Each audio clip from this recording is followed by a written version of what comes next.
This is the future.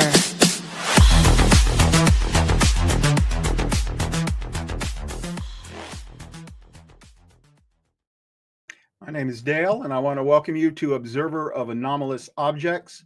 I just want to thank you for being here.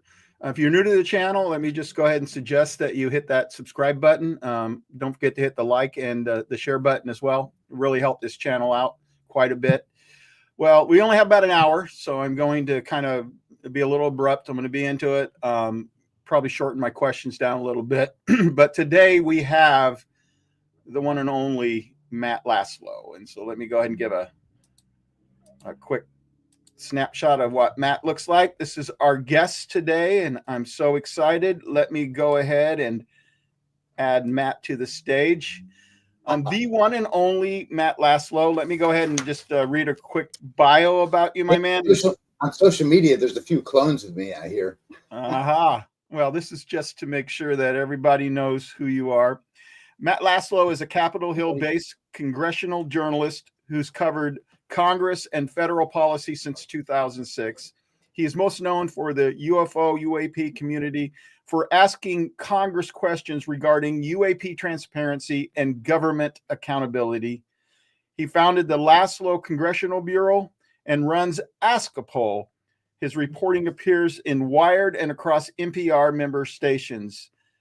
Matt Laslo, the LCBaskapole.com, Wired, CAPRADIO.org. Just a little bit of extra here. In 2016, Matt graduated from John Hopkins. What's that? When my resume comes up, my dog gets bored and decides to do a cameo. Okay.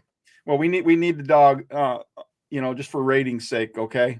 Anyway, Matt's got a master's from John Hopkins University in government program. He's also been an adjunct professor at both John Hopkins and Georgetown, if I'm correct, as well. And Boston University, GW, and University of Maryland, and a little bit American University. Oh, okay. So there's even more than I had. Very impressive, my man. I'm going to give everybody a hook right now, a reason to stick around till the end. There was a little bit of controversy. Was it yesterday? Was that when that came out? Last night, but it feels fresh, though. Okay, it's Laslo versus Luna, and so we're going to address that issue. But no. It's explicitly Luna versus Laslo. There you go. Okay, I got it backwards. Yeah, Luna seems to be the one on the attack, and I've got a little bit more to add to that as well. So you want to make sure that you stick around to the end on that. Well, let's jump right in. Let's start with. Go ahead, Matt. No, I was just saying, yes, sir, brother. It's been too long since I've been on your cast, so it's good to see you again, my man, and love your audience. Yeah, this is probably your 6th appearance on this podcast, and I'm so excited to have you back on. But since we have an hour, I think Matt's got somebody coming over at 2 o'clock Eastern time, so we will jump right into it. Otherwise, I'd spend a little more time with pleasantries, but we will just get at it. The first question I have for you, Matt, the witnesses only got like 5 minutes to answer questions. Let me tell you something. 5 minutes is not enough time to answer their questions. So is there a way that Congress can set this up differently where the witnesses can get 10 or 15 minutes?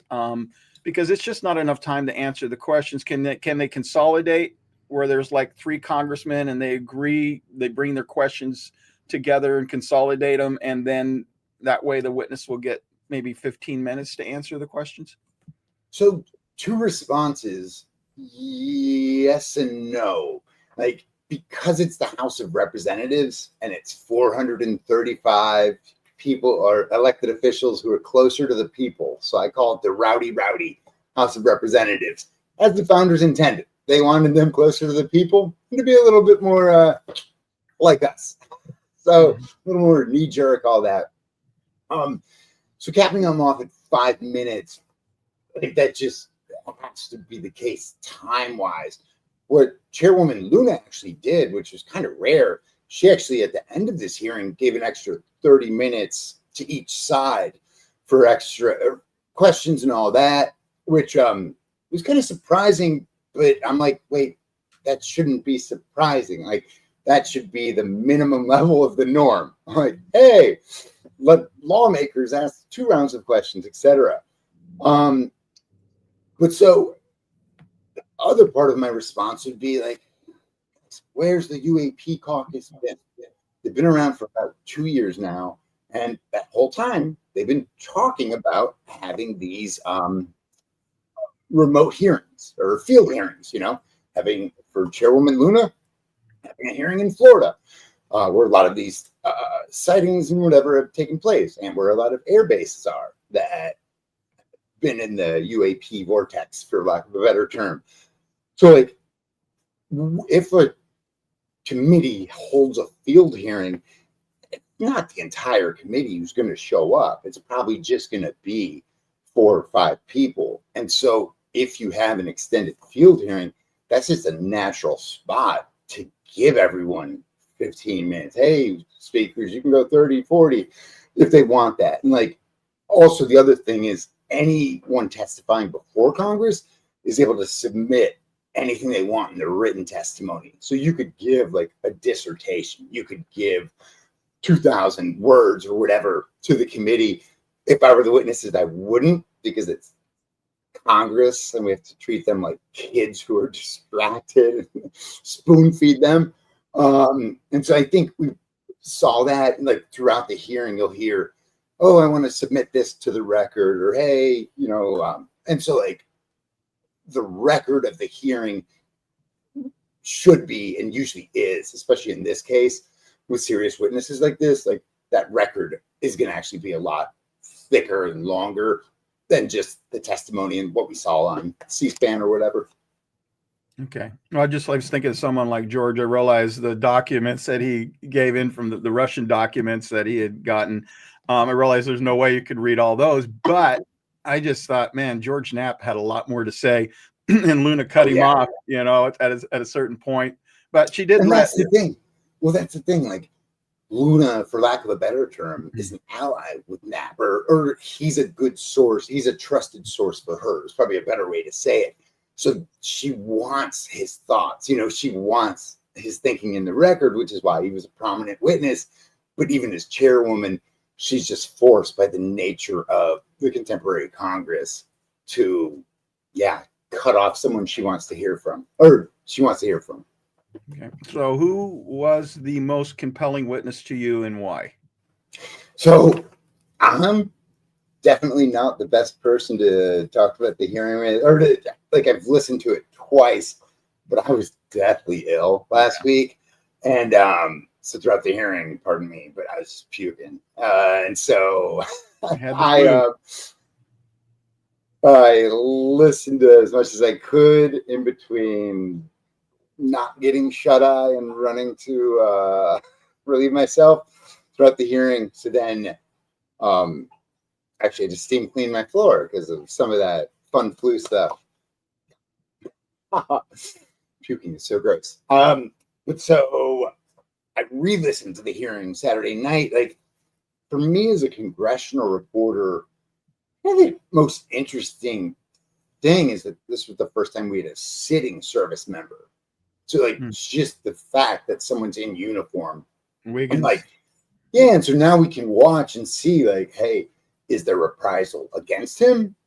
And I think a lot of other whistleblowers who are in the military services as well, they're watching as well what happens after this, because the first is always, whether it's the first woman to break up a saloon after pre-prohibition, or whether it's something else, like we're gonna see service members watching to see what happens with him, which also means we might have Pentagon officials wanting to make an example of him. Nothing in the testimony really felt like, for lack of a better term, like this out of this world, which is why I'm so curious why this Congress and this Pentagon can't have this conversation. It seems like they keep trying to have this conversation, the X-Files, blah, blah, blah. Like, it's almost like they're arguing and fighting against this straw man that doesn't exist, but it's just this like trope from the 70s, 80s, 90s on. And it's like, no. The serious people aren't talking about your trope. Like, yeah, that straw man, like, no one cares about that. That's not the conversation. The conversation is, what do you know? What have we seen? And then having someone like Burleson, Congressman Burleson, release new video. If a congressman can just like release new video that's very compelling and just fascinating, like everyone who's seen it, it's like, I don't know what that was, but I need to know more because I don't know what that was. And so that's not the only video, or that's especially not the only video within the thousands and tens of thousands of service members that we have. And so now seeing how, I think Congress set itself up as an easy glide path for witnesses who maybe have other stuff to add to that story, which hasn't been the case because so many of these service members are rightly dubious of AARO, that anomaly office within the Pentagon. And so Congressman Burleson this week, you can see this interview and video at askapolluaps.com. But Burleson told me he's now personally reaching out and talking. He's got a list, not the Epstein list, at least yet, but he's got a list of a bunch of whistleblowers who it feels to me like they might have also submitted their stuff to AARO and made formal reports that way. They also, what we've heard from senators, House members, is whistleblowers have been petrified of at least Sean Kirkpatrick, the former director of AARO. They just didn't trust it at all. AARO has been regaining a little bit of trust, but it seems like Congress itself has become the repository for all these whistleblowers who have been emboldened after David Grush came out in 2023, and then others, Matthew Brown, etc. And so the dust is still kind of settling on all this stuff. And I think my big takeaway from that hearing is like not lukewarm, but for any of us who are on UFO Reddit or whatever, like that was a tame hearing. And so, well, that might frustrate many people who are like, wait, you didn't bring up this example. You didn't bring up this example. This is a kindergarten Congress. Like literally, even people who care about this issue haven't thought about this issue since the changing of the tides in November 2024. Like just seriously, we had one UAP hearing later in that November, but those members have totally forgotten that, it seems. And then in the Senate, they had a December hearing at the end of last year. Again, in the Senate, they've totally forgotten about that. Like in this Congress, and like I get it on one level because there's been so much upheaval from Doge and Trump, like fulfilling their campaign promises to like, clear up the bureaucracy, all that. But from the Democratic perspective, it's just like every day there's a different house fire. And so both sides of the aisle have been very focused on appeasing / pleasing, they would say, their party's bases. And even though this issue, the UAP issue, kind of still remains, but at least has been the only nonpartisan issue. Like it's not bipartisan. It's been nonpartisan. Some politics come into it every once in a while, but hopefully and usually the community usually smacks that down. And like, no, like the far right and the far left are both at the table. A lot of questions for the Pentagon, Department of Energy. Yeah, brother. I wanted to follow up on something you had said. You had mentioned that Chief Wiggins was serving military person, and others that are serving are paying attention to that. Do you think because Chief Wiggins came out like he did and came public at this hearing, that will embolden other current military servicemen and women maybe coming forward? Again, the ball's kind of in the Pentagon and through them, the military contracting community, thus the lobbying community, their response. I could see them doing what it seems they did with Grush, which, after Grush testified and bipartisan throngs of lawmakers came away from that hearing being like, he's credible. Wow, we need to investigate this. Like from AOC to Nancy Mace. So like Alexandria Ocasio-Cortez, furthest progressive to like the Freedom Caucus folks. They were all in agreement after the Grush hearing. And then what did we see weeks or months after that? Police report with leaks on Grush. And he had a mental health history and that got leaked. Which, shame on whoever leaked that, because there is nothing to be ashamed of if you're struggling with mental health issues. I've struggled with them. I've been suicidal. Like, hey, call me up. If you ever need, my DMs are open. Like, if you're struggling with stuff, like, I got you. There's no shame here. And so Grush should have no shame. But seeing the old school, bureaucratic, heartless tactics, they were like, we're going to whack the dog over here. Like, no. What we've heard is there's about 40 or at least 40 witnesses who've reached out to Congress in some form. What we'll see now in the coming months is whether Congress gained their trust in that hearing. It leads into my next question. You've really got the pulse of, the community, through, Ask a Poll, Substack and Reddit and all that stuff.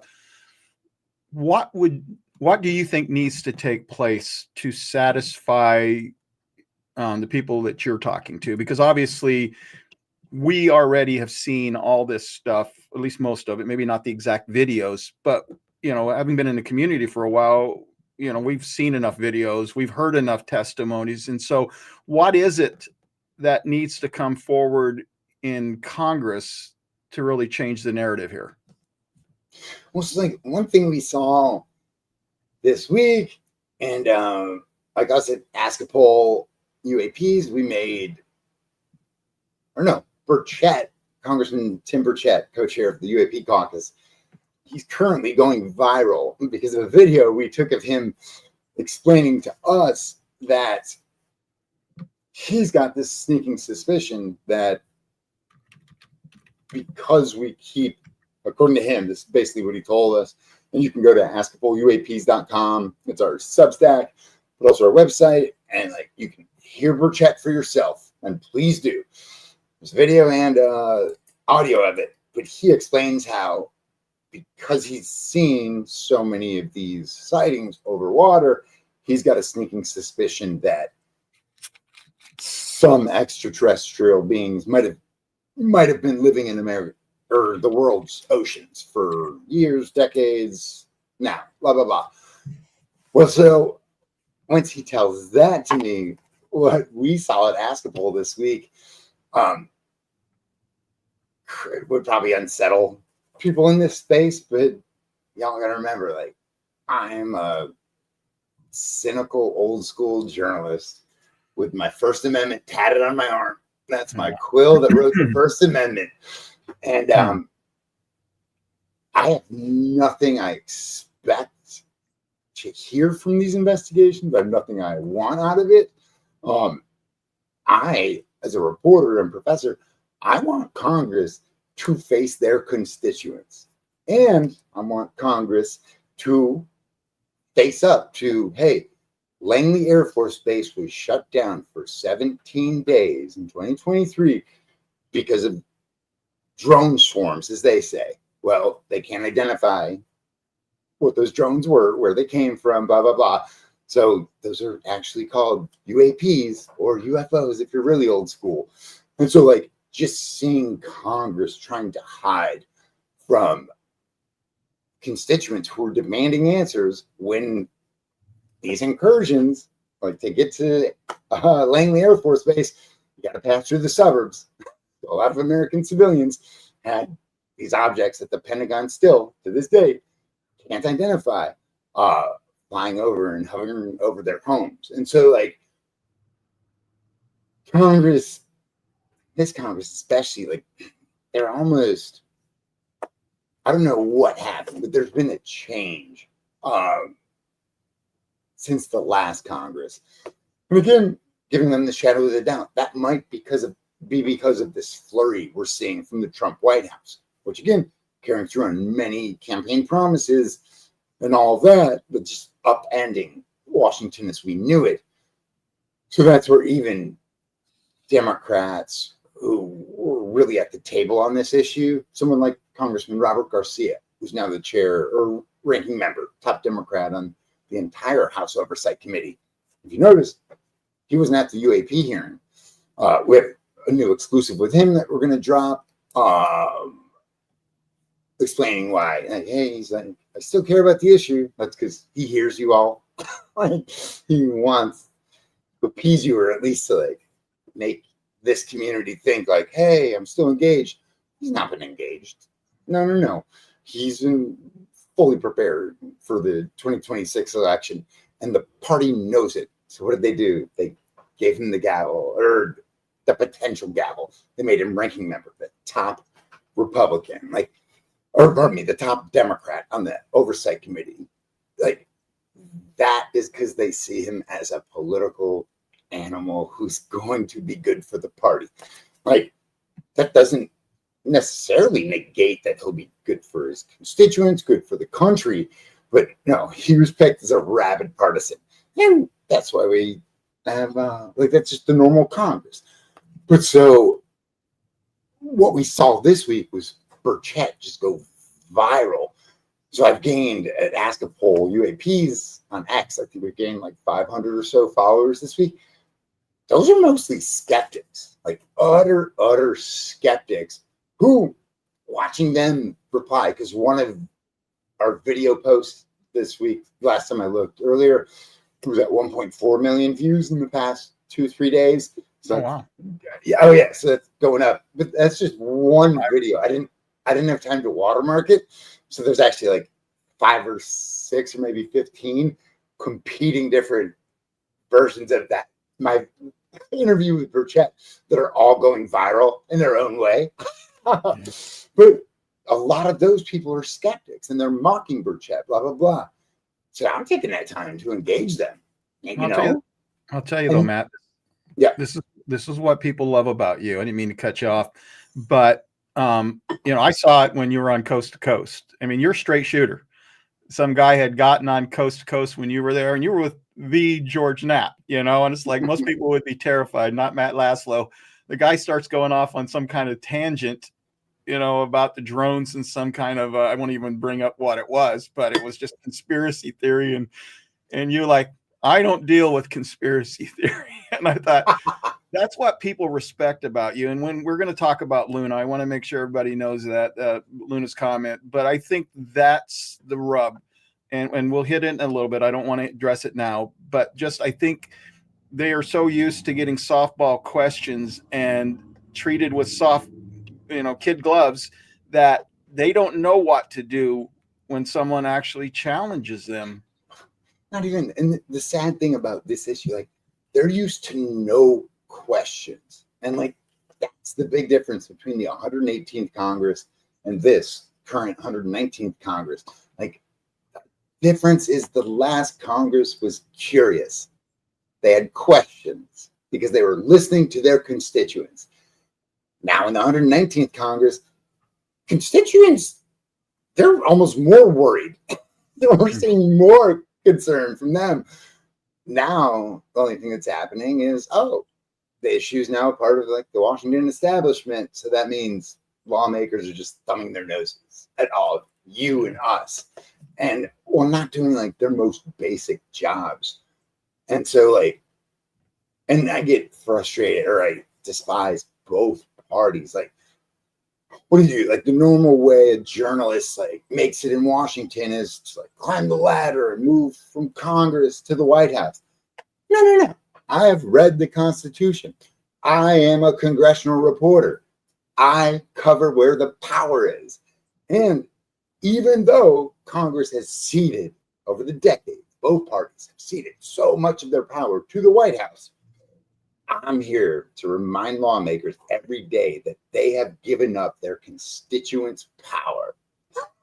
by, becoming shills for their collective parties or their respective parties. And so that's where, this entire Congress, lawmakers, they're not even not conversant on this topic. It's almost like they're avoiding it like the plague. So, example, former Intel chair, Mark Warner, Senate Intelligence Committee chair, now co-chair, he has still not read that Wall Street Journal big report on the Air Force having. This report came out earlier this year. Oh, this year, okay, the big one. When it was a huge, it was like their big expose. That just seemed like their main source. They said they had 15 to 19 sources. Like Wall Street Journal, they're great. Like they're just respectable in every way. They're reporting. That says nothing about their op-ed page, but like they're just serious reporters. So, but it seems like the whole piece was directed from Sean Kirkpatrick, who has lots of allies. And so he just seems to have fed them all these different sources. But like the whole piece claimed that, hey, outside of Area 51, an Air Force general, like back in the 60s, early 70s, went and planted all these like big UFO photos. And like, it's been this big Air Force psyop. Like, cool.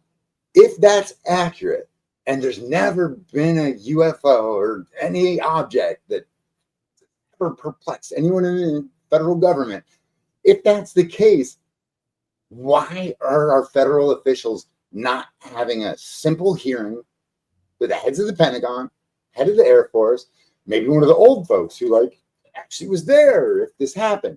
And like, I'm pretty convinced that, it seems like it happened. That doesn't mean all the other questions go away.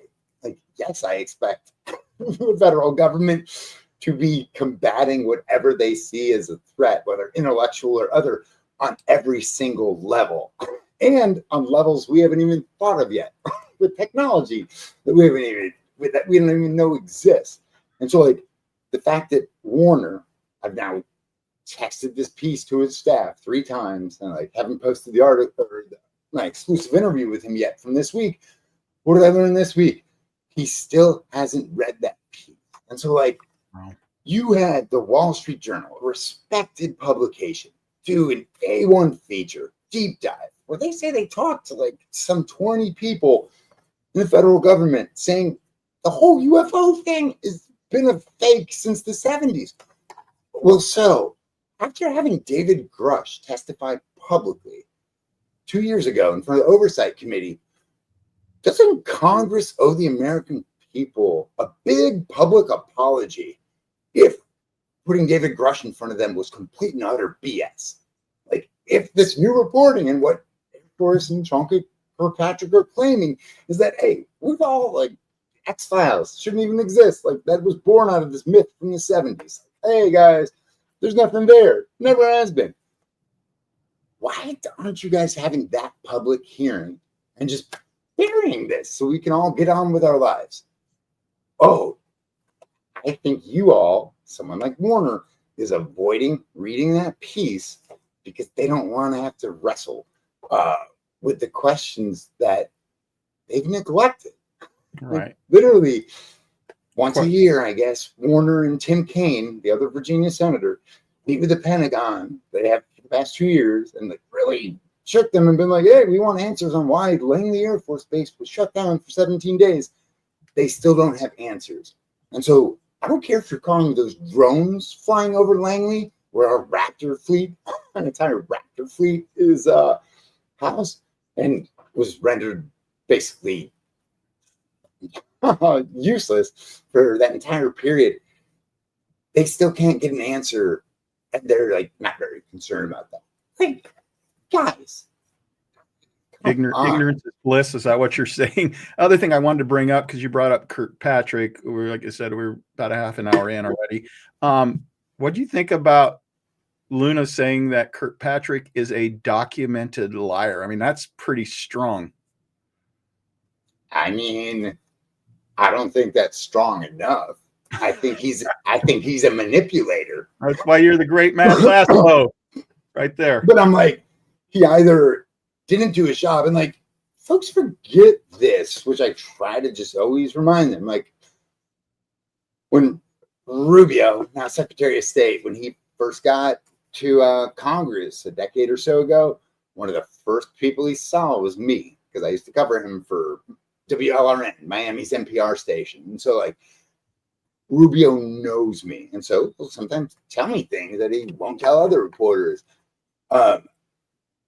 With this issue, like one of my last interviews with him before he became Secretary of State was on UAPs, and the whole interview is up at askapoleuaps.com. Like, go back and listen to it. Like, Rubio, he's so frustrated as this like senior statesman, which he has been in the Republican Party, chair or whatever. So before he became Secretary of State, like, he's a respected voice. You could just hear and feel like frustration is tangible. And he's basically just telling us Kirkpatrick failed. And he's kind of like, basically like, Laslo, I'm busy. This is kind of what you hear.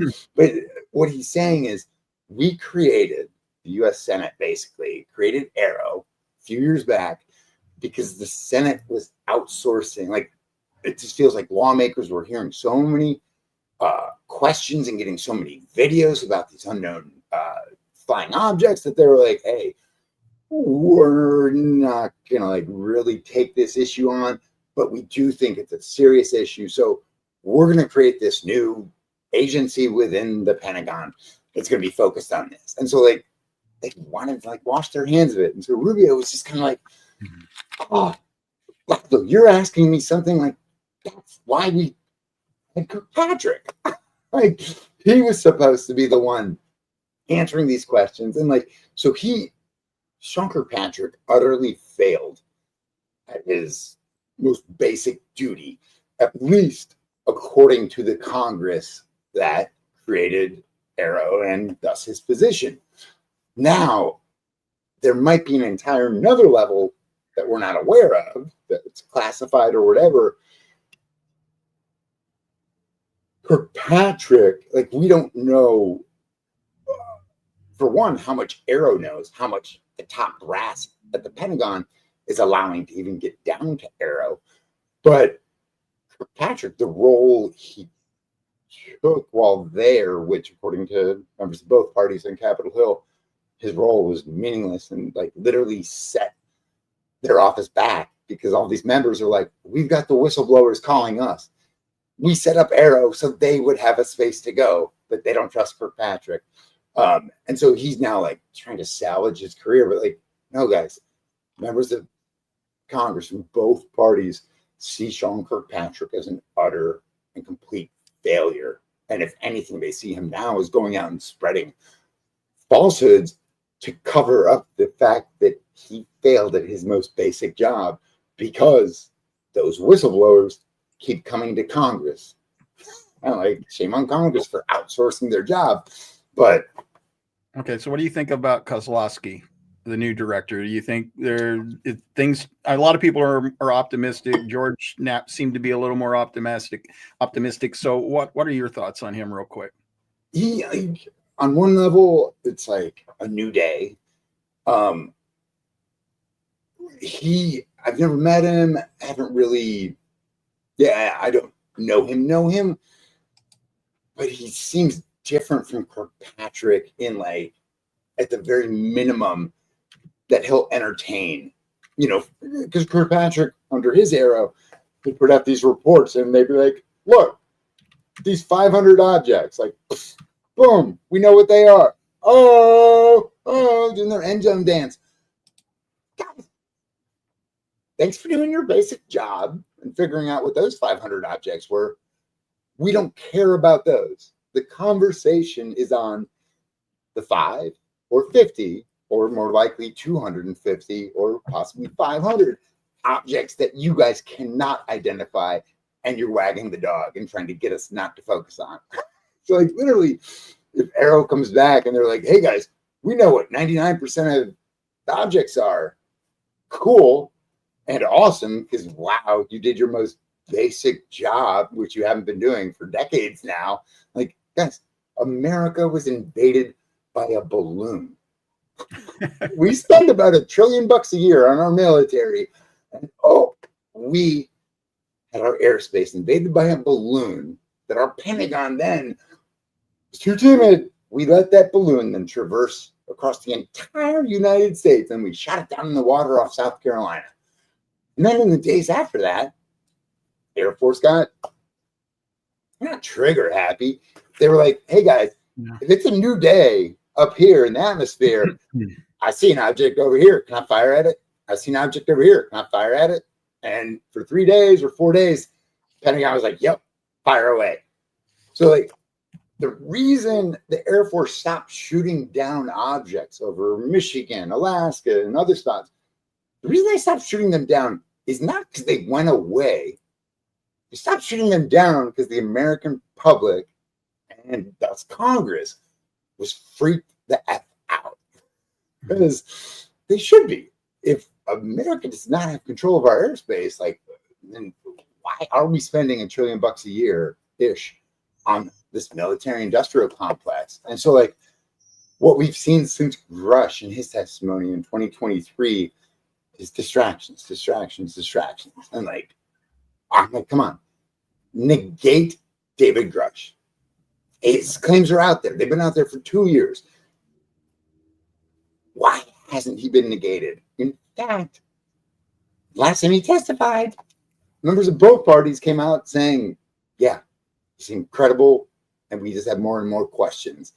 And then something happens, and the issue just like... Yeah. Let me shift gears because we're running low on sir. time. I have one more important question, and I think we're going to go ahead and go to the elephant in the room after that. And I don't know if you've heard on this or not, and I don't remember exactly which representative it was. It could have been Luna, it could have been Burleson, but they had mentioned that David Grush had received threats in the last few days leading up to the hearing. And I was talking to a friend of mine, and he told me that there was something that was public. He didn't mention where it was, and so I'll leave it with that. But that one of the witnesses had a gun pulled on him. And so this friend of mine kind of connected the dots and wondering if it was David Grush. Was he the one who had the gun pulled on him? Have you heard anything about that at all? Nothing. So hearing that, like, yeah, I have no clue. I've heard nothing, read nothing, blah, blah, blah. But I have covered gun control and been a congressional reporter for 19 years now. So, like, the reason that doesn't sit well, like, the reason it feels kind of like it is more of a rumor, is because, and, like, aside from White House rhetoric and all that, DC is an American urban city. Like, it has dangerous spots. Like, I've never felt really endangered in my 19 years here, but I'm from Chicago, so my level for danger is probably pretty high. And so, yeah, we've had, I forget which lawmaker was mugged. Fellow reporter friends of mine have been mugged. Like, it's an American city. And so, yeah. Oh, and we had the DNC official right in my neighborhood here in DC, the one killed as part of that Pizzagate. Or he was tied into the pizza. We're not getting into that conspiracy. But yeah, DC, like, on one level, if Grush has an apartment or he was staying at a hotel, like, especially if because we know he's not making bank as a congressional staffer, like, if he was staying at a cheaper hotel in some parts of DC, yeah, getting a gun pulled on you is just like par for the course. But so again, I haven't heard any of that. The reason I'm a little just initially like knee-jerk skeptical of it is because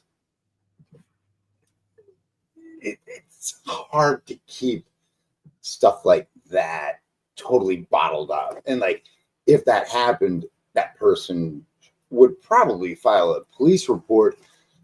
That's where we hear about it. I think especially a name like Grush, maybe not, maybe my like peers, colleagues at like Washington Post or whatever, maybe they didn't know the name David Grush, so maybe it happened and you found a police report. But like, I'm just maybe it wasn't especially David. not. We don't know. That's connecting dots. That maybe that witness, whoever they were talking about, wasn't David Grush. No.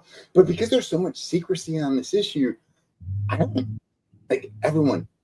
What this Congress shows us, and especially you, as like the American people and voters, no question is out of bounds. And like because they're so derelict at their most basic duty of representing you and being your voice, hey, because both parties in contemporary Washington are cloaked in secrecy, you guys have free reign to ask whatever you want. And like on a lot of these things that like would have been a conspiracy a decade ago or 2 decades ago, now it's like, no, that's a valid question.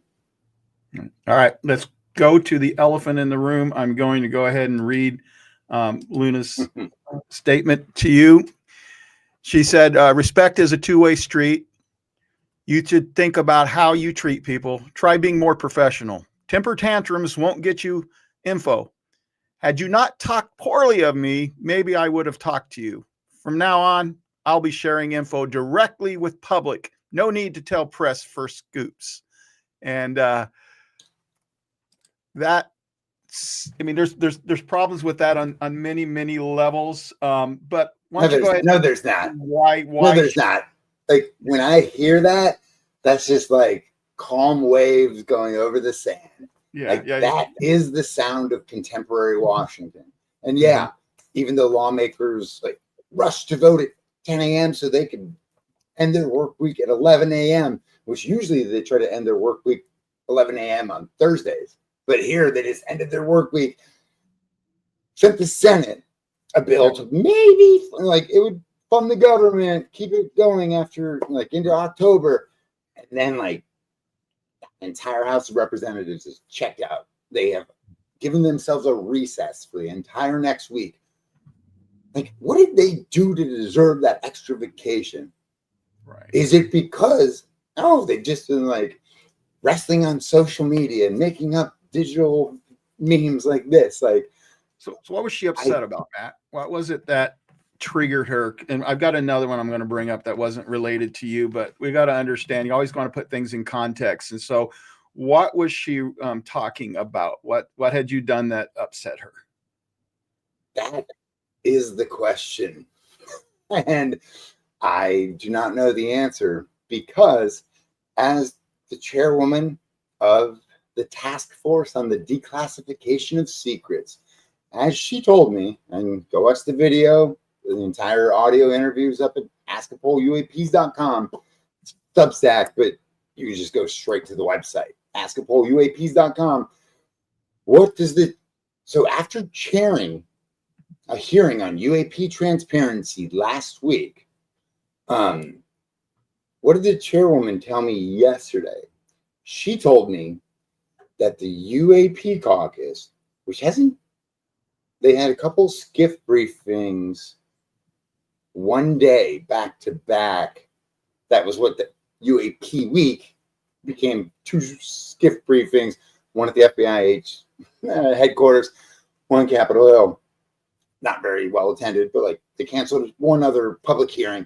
Like they have done nothing. In fact, in one of my notebooks, and these are my notebooks from this year, 1, 2, 3, 4, 5. This is just from January. There are probably, and I'm going to do this weekend, I hope, there's like 6 to 10 interviews in here with Congresswoman Luna, co-chair of the UAP caucus. I just haven't even put him on our website because there's no knowledge. Like she has just been non-conversant. She doesn't know the topic. She's moved on. Do you think the problem is that she perceived your questions as criticism instead of taking them the way they would is like, and this is where I'm going. And I'm not trying to take away from what Congress is doing, because I think there's some benefits in it. I think having public exposure like this is really, really good. But there are a lot of people that are starting to wonder, and I'm going to bring up a clip in just a second, or a post from Lou that, if Lou's asking that question and he's actually stating it as a possibility publicly, then I can only imagine what's going on behind the scene with all those who are trying to work, from that angle to get us to disclosure. Because, Lou has been at the tip of the spear for quite a while on this. And so if he has problems, but let me go ahead and read that and bring that in real quick. Now, let me get the context on this. Luna had gone on Joe Rogan and she had complained about trying to get these whistleblowers and witnesses into a skiff, and she had criticized them for not being there. And so obviously most people would know that even if she didn't mention Lou Elizondo's name, that Lou Elizondo would be a part of it. So here we go. This was on August 13th, 2025. Lou Elizondo, and this is Lou Elizondo, after Rep Luna criticized him and others for not going and being there for a skiff that they had, Lou explains why he wasn't there. And he says, after several visits to DC at the request of members of Congress at my own expense, we were given cancellations at the last minute.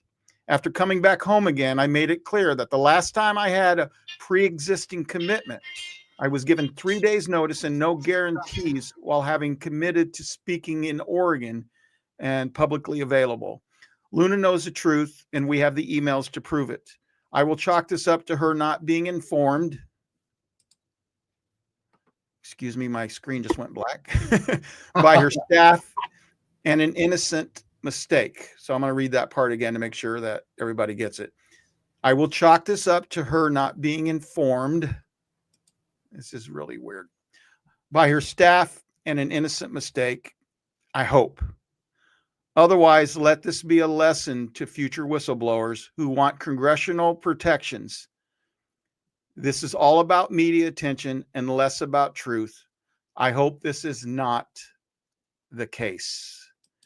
And then we'll show you the response that she had real quick. She said, a strange and frankly bizarre post from someone I didn't even name. At Lou Elizondo, you have my number, yet you went on X instead of contacting me directly. We'd been coordinating with the same organizations you were part of, only to learn after the UAP Disclosure Fund roundtable that you had left. Correct me if I'm wrong. Regardless, you can still come to the skiff at any time. As I told you, we'd work around your schedule. And so she's criticizing him for going on X, and then she criticizes him on X. And I'm not anti-Luna in any way, shape, or form. I'm just trying to point out some things that she said. The other thing that she did, I think, is terrible, is what she said to you, Matt. She's basically saying, I'm not going to talk to you anymore because and I'm suspecting the reason being is that, you brought up some questions. People had issues with the hearing, and all you did was your job, right? But so yes and no. Like, listen, go to askapolluaps.com and listen to our exchange. We put out because I'm a media professor. I know that the media, we've lost all credibility. So what is askapol.com? It's literally taking all of you inside the Capitol to see the bullshit yourself. Like, I want you to smell how stinky both parties are. And this is like the most perfect example. And so the other tweet thread I hope to do this weekend is literally all of the times Luna has given, like we had to do 2 retractions at Askapol UAP last year. And they were both because Luna, I think so far this year. And they're literally because I made the mistake of publishing Chairwoman Luna's thoughts as if she knew anything about the issue, cared about the issue. Like, she literally has not been conversant on the topic at all. And so, like, seeing her frustration, and I think you all, again, go listen to the audio. I think Luna's frustration, and it could have just been, I let her vent for those 2 minutes, and then I come back in a week and I'm supplicant, and I just like go from another angle and get her to say words again. But I was like, no. I'm going to burn this bridge with my source, because sources don't mislead me and my audience. She has. Sources are trusted. She's that.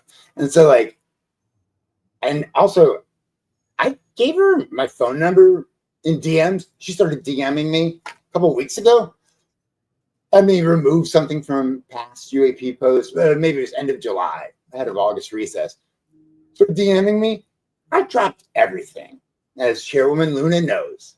And within 5 minutes, your concerns were completely scrubbed from Ask a Poll, because your concerns were political and meaningless and da-da-da. Like, hey, not going to get into it, but she made a foolish freshman mistake of parading about with, why is that picture public? Because you walked down the Capitol steps, man. But I gave it to her. It was bullshit, but I gave it to her. I don't care. Yes, whatever you want, Chairwoman Luna. I gave it to you.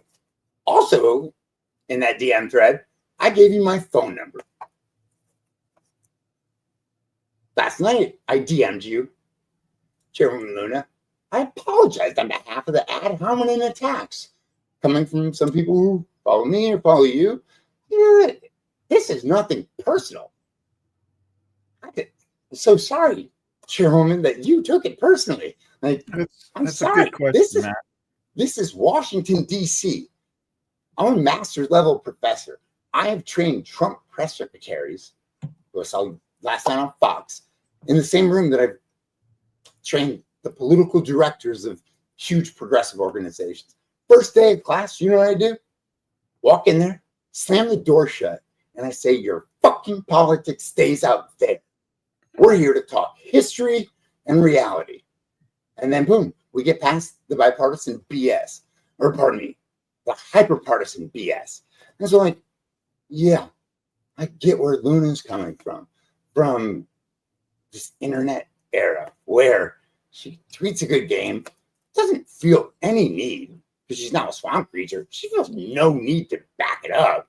She just goes, oh, so like, if you listen to audio, she comes at me pretty hot and heavy, just literally rolling her eyes at me, being like, you weren't there. You didn't even show up to my hearing. Ma'am, I'm a reporter. Guess what? I'm kind of the reason you had that hearing, because Ask the Poll UAP, we're the only UAP outlet. We're the only people. I'm the only person asking these damn questions in this Congress. Joe Ko, he is a little bit, but like, I'm there. And so, like, I understand that you've ran from me in the halls of Congress since January. And I get that every interview has been awkward for you, ma'am, because you don't even know the most basic stuff about the latest public whistleblower, Matthew Brown. Like, you're not even conversing in that. And so I've given you a pass at least half a dozen times, which I'm now going to publish all those interviews. You come after me, ma'am. Come after me all you want. I'm still going to be here asking simple questions that you don't have to answer to. And so back to your question, she literally called me out for being sick. She's like, you didn't even show up, ma'am. And I wrote her a note in our last post. I'm like, hey, you want me there next time? Give me a bucket, because I will gladly puke live on C-SPAN every 20 minutes Because that's what I did. That's what I did during your hearing. If you want me to show up, I'll puke on your dais. Get everybody the flu, Madam Chair. But why are you shaming people for being sick? Right. Well, here's a question, Matt. But wait. For one, I'm a professor.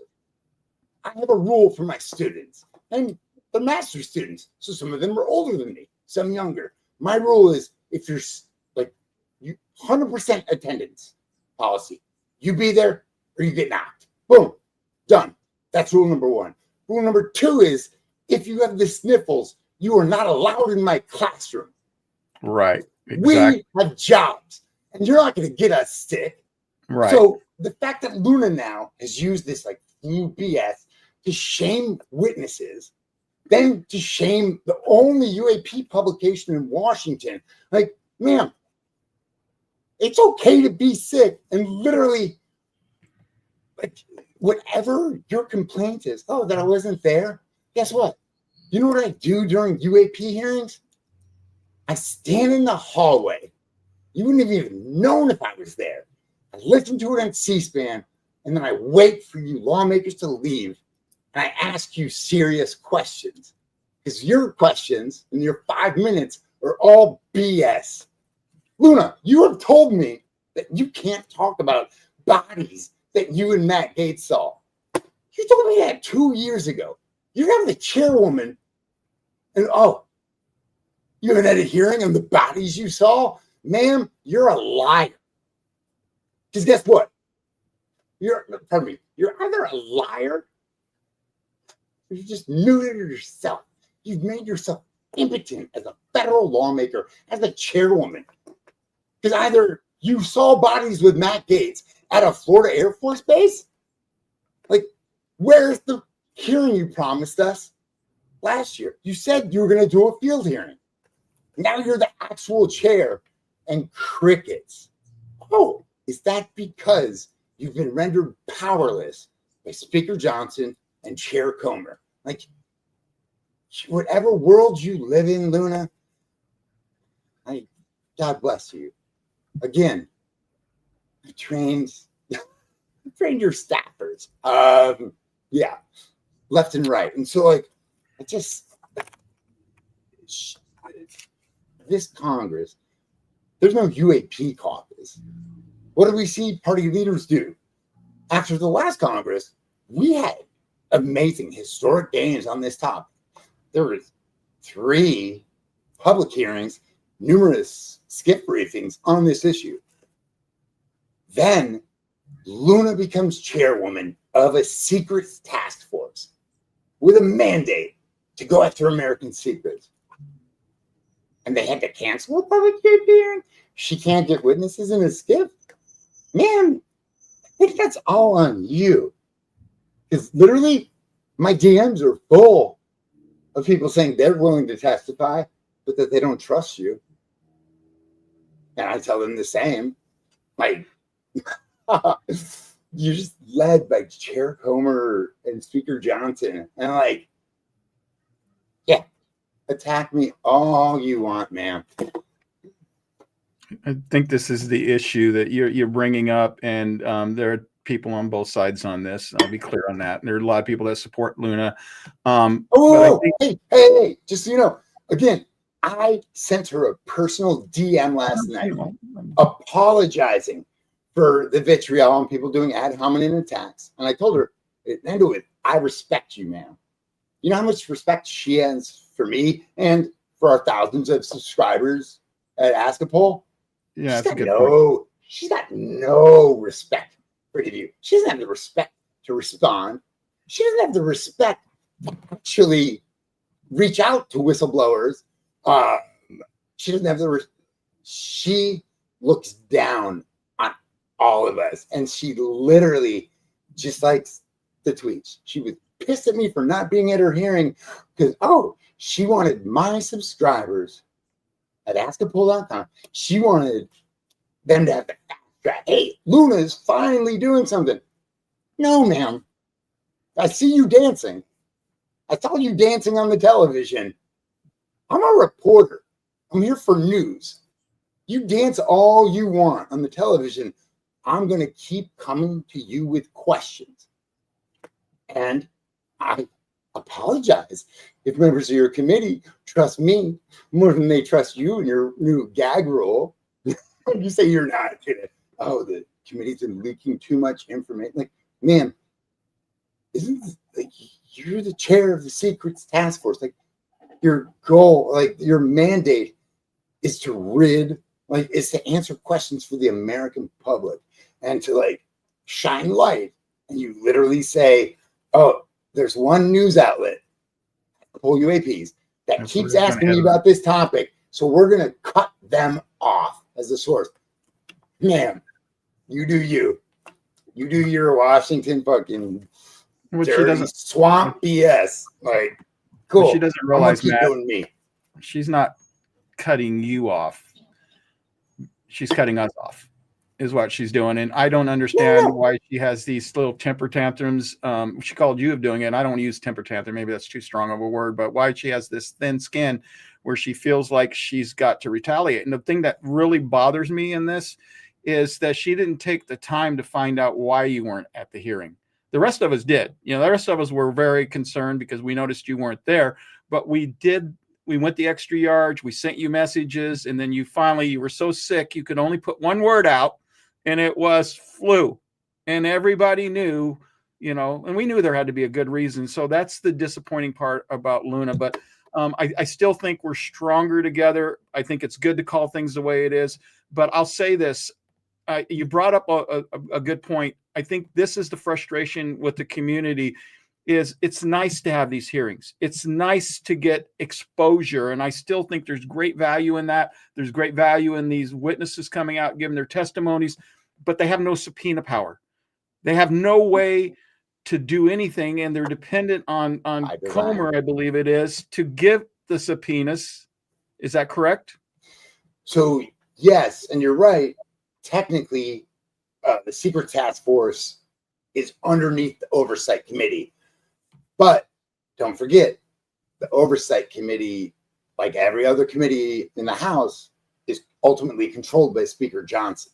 And so what I and us at askapoleuaps.com, what we haven't been able to find the smoking gun on whether it's, and so like what? It's the third year we've covered the NDAA, the National Defense Authorization Act, and especially Schumer's UAP Disclosure Act, the UAPDA. We and members of the UAP caucus for 3 years running now do not know who's been gutting Schumer's amendment. And so like we've gone at it from every angle. And that's where like the only power it feels like I have after 19 years of being a political reporter, respected professor, is like my power's in repetition. And my repetition comes from, I'm not going to forget. Like when the Chinese air balloon invaded U.S. airspace at the start of 2023, that was headline news on every news outlet, blah, blah, blah. It just ran for weeks. Congress had classified briefings on it. I'm not like my colleagues, because my colleagues did their story of the week and then moved on to the next thing and gave all these lawmakers a pass on how America does not have control of our airspace. In this year's NDAA, Senator Gillibrand, once again, is fighting for more sensors so that the Pentagon can actually see the craft flying below our current radar and above our current radar. What is the $1 trillion a year we drop on our Pentagon? Like, what is that going to? Because I know all these military contractors are driving Benzes. They got Rolls Royces. They got yachts. Like, why are you guys selling us out, the American people? And you can't even answer these simple questions. Like, hey, what was that reportedly very large drone hovering over President Trump's golf course in Bedminster, New Jersey? Because like, we haven't even answered the questions from the end of last year, the drone incursions over the Northeast. Like, New Jersey specifically, the drone incursions were over 2 munitions depots where armaments are still made so we can bomb the heck out of the world and do what America's military is made to do. Like, yeah, we're Department of War now because that's what America does. That's why we put about $1 trillion a year into our military. But wait. We thought we were getting protection out of that. And here we learn that a balloon can invade our airspace? Whoa. What if another nation puts 10 balloons or 100 balloons or 200 balloons? Or maybe what if they use drones like we saw on the China New Year light show? Like, America is so exposed right now to whether these are foreign actors or extraterrestrial. And Congress, after being inquisitive a little bit last year, is now just seems terrified. Like there's like no we don't even want to look at reality. There's nothing going on behind the scenes that we're just not hearing about, because that is crazy to think of what happened with the New Jersey drones and everywhere else, the stuff that happened over in the UK, that if they are not addressing this on some level, even if we can't see it, I mean, that is here's where like this issue isn't partisan. And like, please, anyone, like, I'm not, for one, I see it as me getting attacked by Luna, but like, I don't have a partisan tinge in my body. In fact, the only political party I've ever been a member of is the Republican Party, because I come from a family of conservatives. And when you turned 18, yeah, we just checked, we're members of the RNC, blah, blah, blah. So I've since left them, and I despise both parties. But like, no, you're going to, and the only member of Congress I've ever worked for, I was an intern for Republican U.S. Senator Lamar Alexander. And so you guys come at me, call me a partisan hack. Oh, MSM. I'm a little more complicated than someone like Luna's used to, which I get it. That's okay. Like, it's easy to label. But my thing, like Luna and the other members of the UAP caucus, who are, the leaders, blah, blah, blah. They are far-right Republicans, and I don't get why they're leaving just this big Easter egg laying out there. If you look at the end of last year, basketball, we broke the news that former Secretary Mayorkas, he was Homeland Security Secretary, he had a classified briefing with the Jersey delegation, with Senator Cory Booker, with then House member, now Senator Andy Kim, and then some other House members. They're all like throwing a secrecy on it, but once, like in January or whatever, right, like the day of the inauguration or whatever, Trump, or maybe the next day, Trump and press secretary in the White House were like, oh yeah, FAA approved all the drone incursions over Jersey, blah, blah, blah.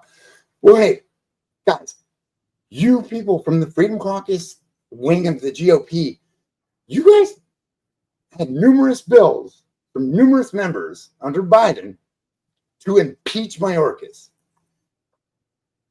Why have you not? Like, why have you failed at your most basic partisan duty to bring Mayorkas in?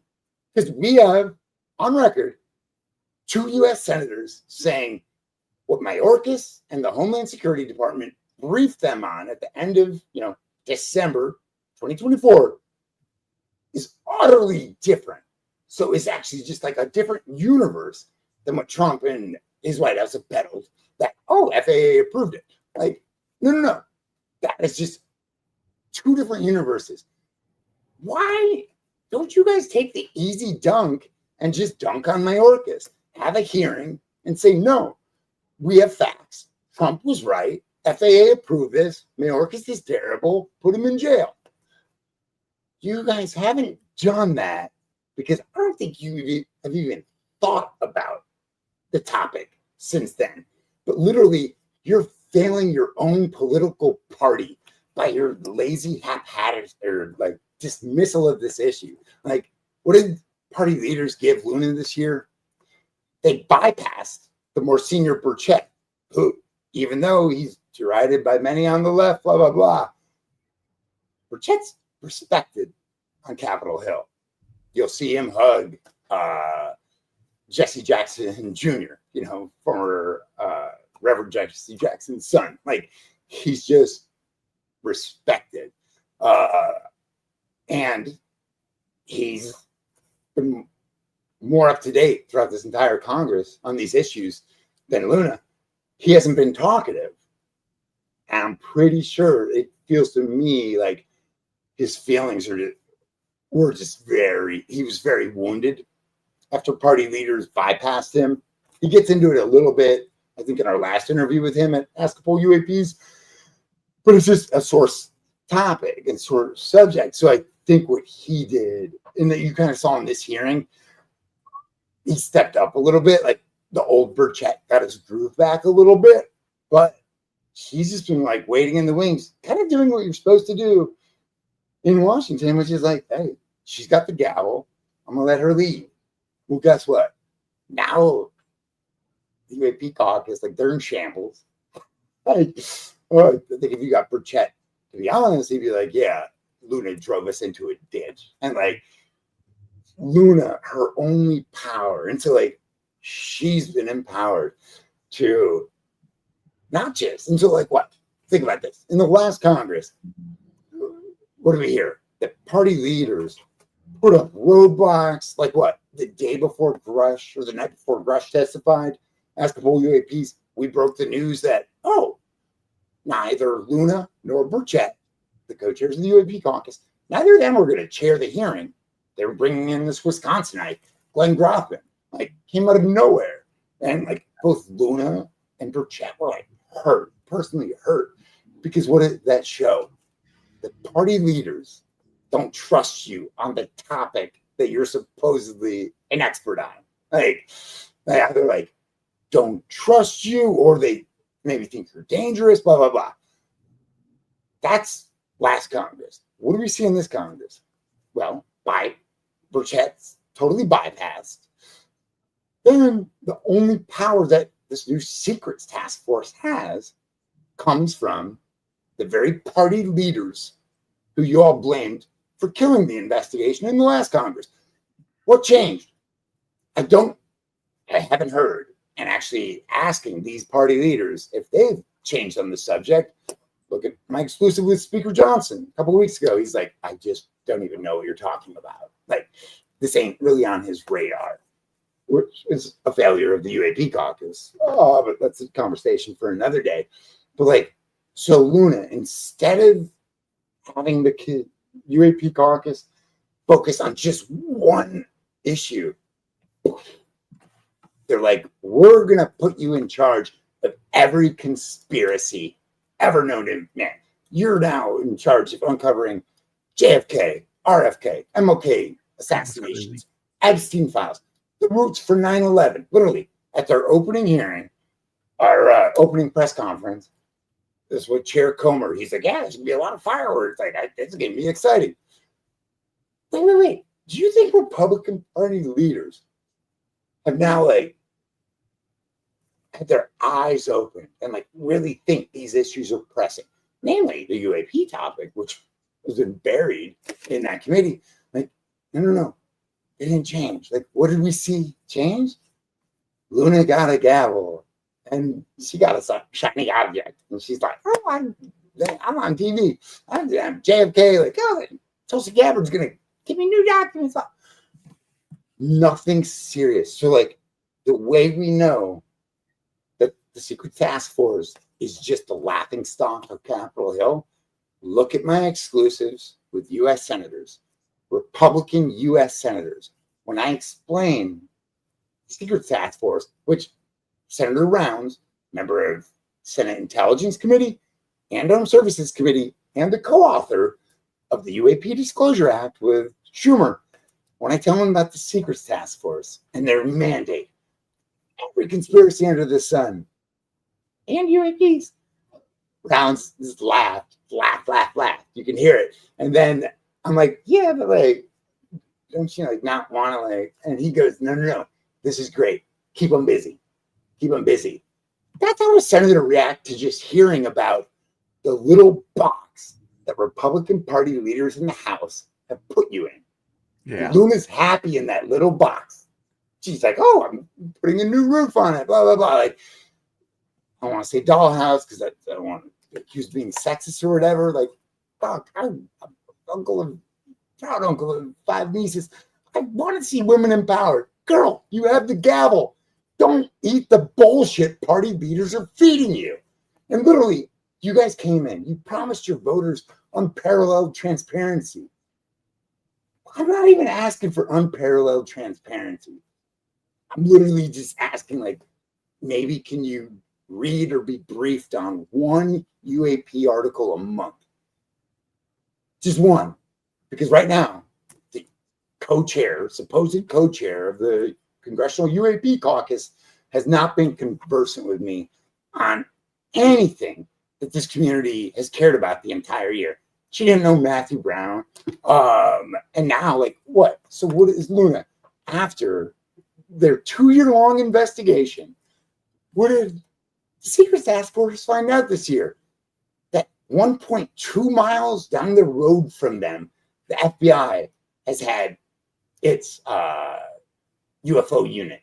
Now, like, it took you guys 2 years to find out that less than a mile away, or pardon me, about a mile away, or answers to a lot of your questions. And so, like, after that, you know, Luna and Burleson go in. They have this meeting with, according to their rhetoric, they have this meeting with Deep State, but like Deep State within Deep State, because this is like the small or UFO unit within the broader FBI. They come away with that. And what, as Luna said since, Luna's like, all right, AARO, boom, gone. Never liked him. They're useless. She's like, hey, think FBI, they can handle this. Okay, slow down, ma'am. Breathe. Why did Congress create AARO? It was because the public wasn't just complaining so much about the topic. The public was sending in videos and the videos and videos and videos. Airline pilots, commercial, Air Force pilots, like videos were coming in from everywhere. Congress had to address it. And so they created AARO. Whether AARO failed or not, blah, blah, blah, that's for policymakers to decide. But what we know is AARO's entire mandate was public facing to like just answer some questions. So now, all we hear from Luna is critique of AARO, but plussing up the FBI's unit after we had asked the poll, after I broke the news of the FBI's UFO unit having their first ever meeting with the UAP task force. First time in my 19-year political career, I got a call that Friday night from a member of the UAP task force warning me that the FBI was not happy with our reporting that their UFO unit existed. That was a member of the UAP task force, a member of Congress who's a little bit afraid of some agency. Congress, you control the executive branch. You control the purse string. Like, the founders empowered you not to quiver at the FBI. And like, when you quiver at the FBI, that makes me wonder what else is in your background. And so, Luna, attack me all you want. Use the ad hominems. I'm just going to now go talk to people you serve with, talk to people you went to high school, college with. Like, it's called reporting. This is what we do. And we don't do this on helpful sources because there's no need to. We trust them. But when you attack me for shining a light at your utter dereliction of your most basic duties to this community, yeah, game on. Like, well, that brings up, I mean, shame on you.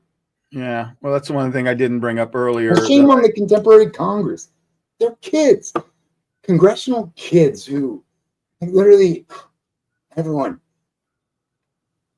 ahead of next year's election, really think about all of this. Like, to me, the biggest takeaway from the 2024 election isn't that Trump won by this, the 90 some odd million Americans. So more Americans, right, were registered voters of voting age, more Americans sat out the election than voted for either Kamala Harris or Donald Trump. That's the problem. And like the reason Ask a Poll exists is because I'm going after the unnewsed. Like Washington, they don't give a shit about you if you care about UAPs. They don't care about you if, oh, you're invested in crypto. Oh, if your dad's been in jail for decades for cannabis, they don't care. Even though that's legal here, and I've grown it here in DC before. So like there are huge and powerful swaths of society that literally look at Washington and say, yeah, they're irrelevant. Nothing those politicians are doing or talking about impacts or touches my life. And like, that's not true. But those 90 million Americans, as opposed to the 73, 75 million Americans who voted for Trump, and then the 70 million who voted for Biden, like more Americans looked at the distinctions between America's two political parties, and they said, I'm going with the third option, which is both of you. And so like that's where Ask a Poll exists. I want us to be the voice of you voiceless. Like, yeah, lawmakers would not have heard about this issue had I not been asking them about it at least once a week this entire year. Like, no, they need to be responsive to you. And so no matter your party, left, right, or center, consider giving a call, especially after that hearing. Whether you hated it, loved it, hey, give your House member a call and your two senators. Just let them know you exist, because in the lead up to next year's, like in the lead up to November, they're going to be calling you a ton. Yeah, maybe call them a little bit, and then maybe call them again just to remind them, and then maybe ask them for their number so you can text them, because that's what they're going to do next October. What do you get out of it? I know both sides have perfected selling doom, so yeah. They're going to send you these fear-based texts like, no. Demand your party give you something. Literally, they have in recent years. We're running a little bit over, but our ratings keep going up. So and you had a lot to say. More and more people are joining. But let's focus on the closing question. You brought up some legitimate concerns, and I want to be fair about that. And that is the fact that we seem to be getting a song and dance. And I think, and I'm not going to judge Luna's or anybody else's motive. Brother, last week, you all were given Broadway style song and dance. Before that public hearing, Luna, I think her frustration has grown with me monthly this year because I just asked about UAP. So like, they gave you all that song and dance because they don't care about the top, or they haven't cared about the topic. Just remember, they were dancing for you, and even not that well, because I know they didn't ask a lot of the questions that were on your all minds. Yeah. Oh, and don't forget, I forgot this. So last year, Timber Chat did a live listening session or took questions from me and my audience. Burleson did one, Burchett did two. Luna, oh, her staff was like, no. Well, that was an election year. And so, like, I'm very curious if Luna, like, sure, when she went on the Joe Rogan show, it was in part because of this topic. The most insane thing about that interview was hearing this congresswoman pretending to be conversant in a topic that I literally have been begging her for like any information on. And what is she giving us at Ask a Poll and the entire UAP community? Lies. Like, we broke the news because Congresswoman Luna, the chair, told us hearings on next week. And then 3 days later, she was surprised to learn, oh, hearing's canceled. Like, who's in control here? It doesn't seem to be you, unless you're going on TV or Rogan's podcast and then you care about this topic. Like, no, man. No, don't give a shit about this topic. Just start being honest. Okay. Or change your ways. Prove me wrong. Right. That's the argument, is whether they're serious and they're actually working. Like, hey, Congressman Eric Burleson, again, this is nonpartisan. Congressman Eric Burleson, he's probably, like, he gets the award for the most active, but then also the most innovative. Like, guys, he hired a whistleblower. That's unheard of. Like, you always have this combative relationship where one party, like, there's always on hot topic issues when it comes before Congress, you usually see one side get eviscerated, you know, just like their humanity stripped away because it gets pulled into politics. David Grush went through that grind, and like, he's gonna forever live with those scars. Like, his history was brought up, blah blah blah. These docs, he went through that, and yeah, these lawmakers. So you like Burleson? You think he's possible, like Burchett, one of the guys that might actually help us get there? I'll put it this way: Congressman Burleson has been, I want to say the only, but he's been the most serious lawmaker on the UAP issue this Congress. Yeah, he's in many ways kind of replaced what Burchett was. Like, again, Burchett just feels neutered. He kind of came into his own in that hearing, and I think he like saw his role in it. But yeah, Burleson's literally been the only serious one. And like, I've knew, like, so Jared Moskowitz, he got moved from the Oversight Committee to Judiciary Committee. So there's been things like that. Nancy Mace, I think she's still on Oversight, but she's now on Armed Services Committee, but lower. So she's trying to impress party leaders, and she'll like rise in those ranks quickly. And so that's where a lot of dynamics have changed. Burleson's been the one who evolved or like even expanded. Like, he's been the one moving the issue forward, especially with hiring Grush. But then what did Burleson just tell me at Escapole like 2 days ago?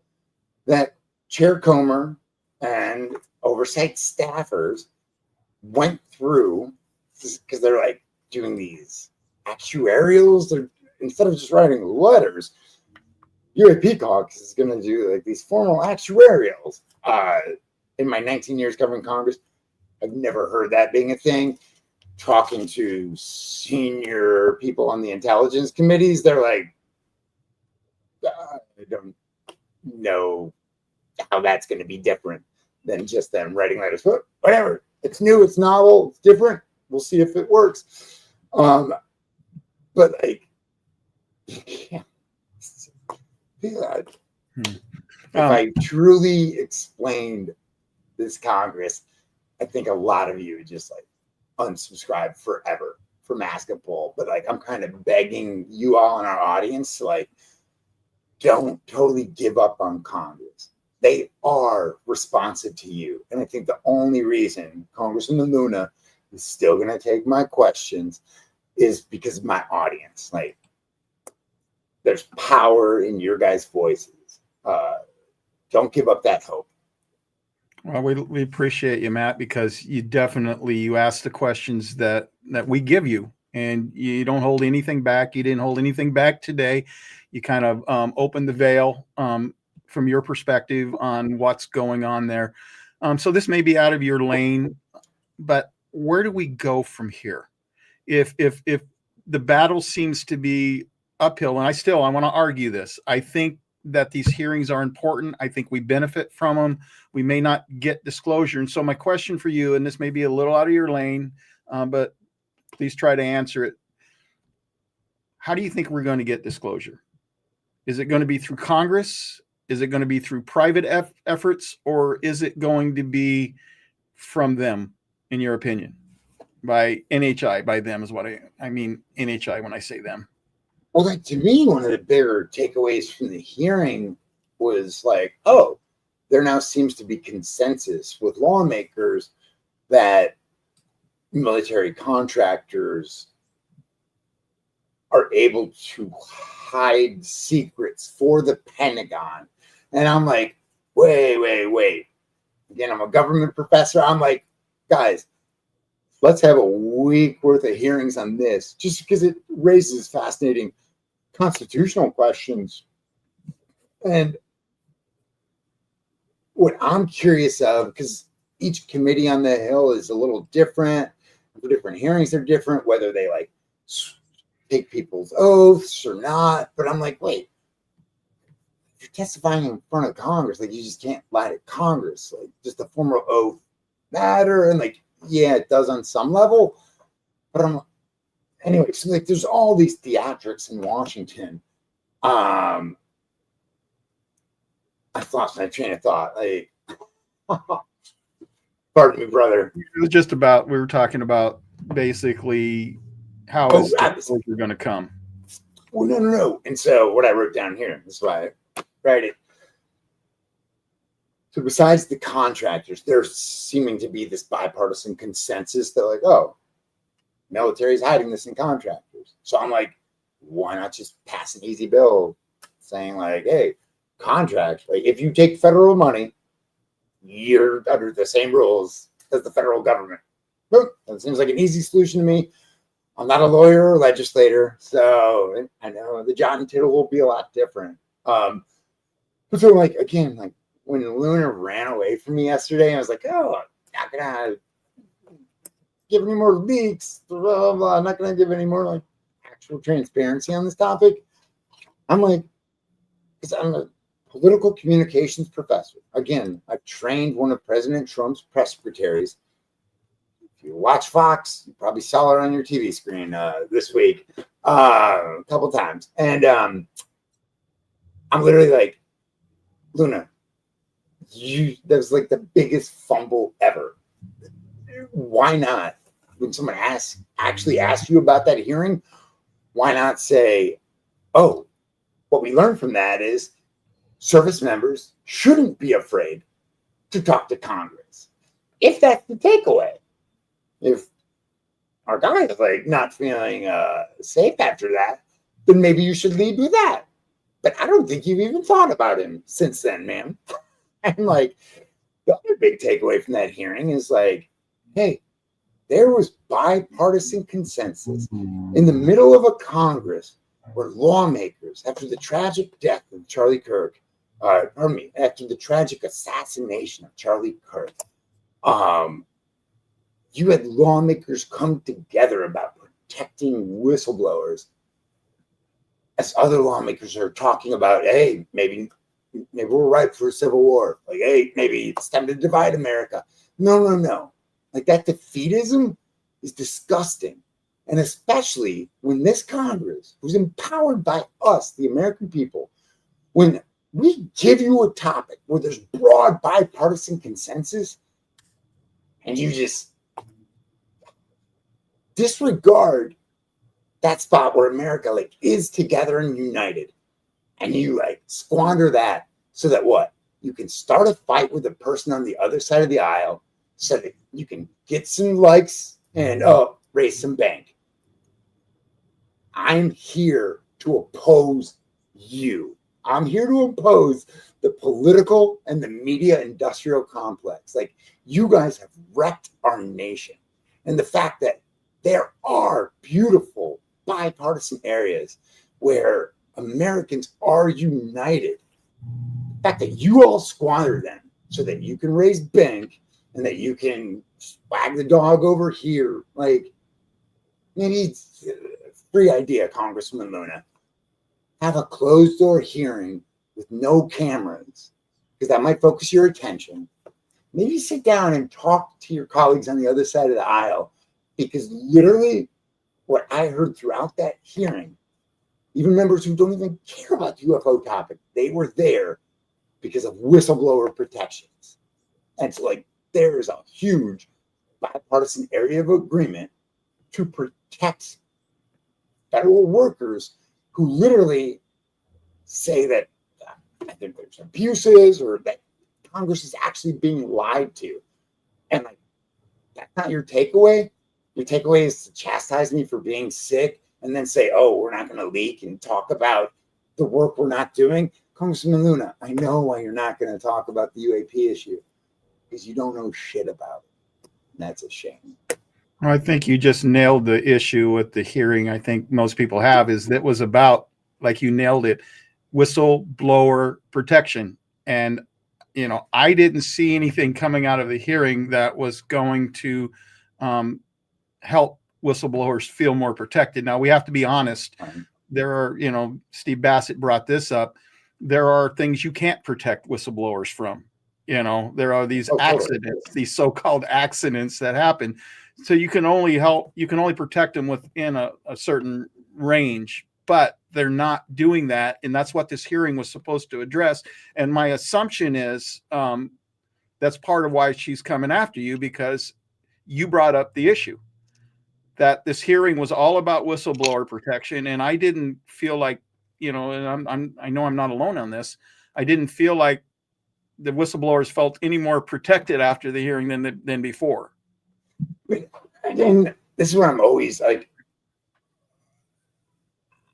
there's like two different Matt Laslos. There's like Devil's Advocate and then like Professor Laslo. So like, it's all a little more layered and complicated than what we see on our screens or whatever.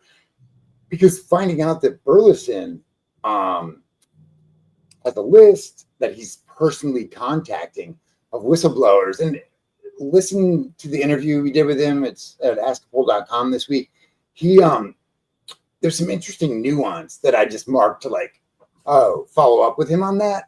But it kind of seemed to me like some of these are newer whistleblowers, but also another tranche of them might or have been afraid or timid. They've been intimidated by the federal bureaucracy. And so it seems like Burleson's kind of trying to, for one, learn what they have to say, but then also like kind of like not comfort them, but get them, gain their trust, is what it sounded like. And so that's where, yeah, that's not going to be the headline after the hearing, but would have been amazing. It would have blown my mind if Congressman Luna was like, hey, I had a great chat with ranking member Jasmine Crockett. And even though we're at each other's throats and we both raise money and millions off each other, dunking and going viral on social media, we actually were like, for the first time ever, oh, we agree about protecting whistleblowers. Like, take the win y'all can get. And that's where I'm like, oh, Luna wasn't looking for a win. She was looking to prove me wrong, ma'am, but she was looking to placate the community and get the heck out of there. And yeah. Think about this. This is the one subject that the left and right both agree on. This could, I mean, if they handle this correctly, this could bring some healing to our country, because we become so divided left and right. And that's one of the reasons I argue that, especially in this community, we can't afford to be political, because if they get us divided over, you know, one party or the other, or one subject that one party's holding over the other, we just weaken ourselves. And we just basically, you know, do exactly what the gatekeepers and others are wanting us to do, is to eat ourselves up, you know, to destroy ourselves. And so you brought up some valuable points. I know you got to go. I want to thank you, Matt, for being on the podcast. You're always an incredible guest. We never know what you're really thinking, though. You know, you never tell us, you know, straight up. But You are an amazing guest, and I appreciate it. I'm going to pull you out and do a quick closing, and then we can chat for a second afterwards. Okay. Well, to everyone else, I want to thank you for being on the podcast. If you like this podcast, and I sure hope you did, that go ahead and hit that subscribe button. You really help the channel that way. Anyway, we will see you on the next episode. Have a good day. Bye. We are not alone. They are among us. As the skies light up, they believe we are blissfully unaware. But this activity by non-human extraterrestrial technology is capturing